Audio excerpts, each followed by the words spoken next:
एक दिन गौतम बुद्ध अपने शिष्यों के साथ एकदम शांत बैठे हुए थे।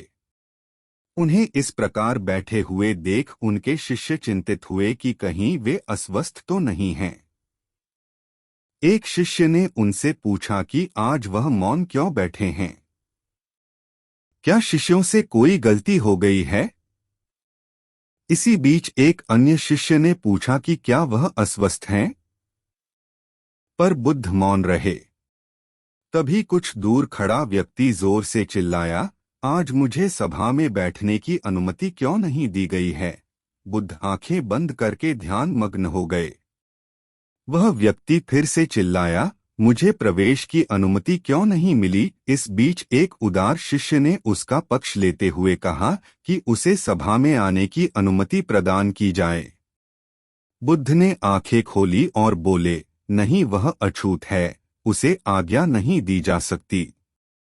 यह सुन शिष्यों को बड़ा आश्चर्य हुआ। बुद्ध उनके मन का भाव समझ गए और बोले, हाँ, वह अछूत है। इस पर कई शिष्य बोले कि हमारे धर्म में तो जात पात का कोई भेद ही नहीं, फिर वह अछूत कैसे हो गया? तब बुद्ध ने समझाया, आज वह क्रोधित होकर आया है। क्रोध से जीवन की एकाग्रता भंग होती है। क्रोधी व्यक्ति प्रायः मानसिक हिंसा कर बैठता है। इसलिए वह जब तक क्रोध में रहता है तब तक अछूत होता है। इसलिए उसे कुछ समय एकांत में ही खड़े रहना चाहिए।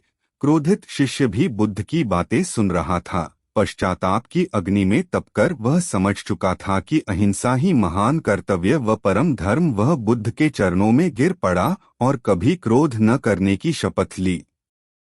आशय यह कि क्रोध के कारण व्यक्ति अनर्थ कर बैठता है और बाद में उसे पश्चाताप होता है। इसलिए हमें क्रोध नहीं करना चाहिए। असल मायने में क्रोधित व्यक्ति अछूत हो जाता है और उसे अकेला ही छोड़ देना चाहिए। क्रोध करने से तन, मन, धन तीनों की हानि होती है। क्रोध से ज्यादा हानिकारक कोई और वस्तु नहीं है। बुद्ध ने कहा भी है, क्रोध को पाले रखना गर्म कोयले को किसी और पर फेंकने की नीयत से पकड़े रहने के समान है। इसमें आप ही जलते हैं।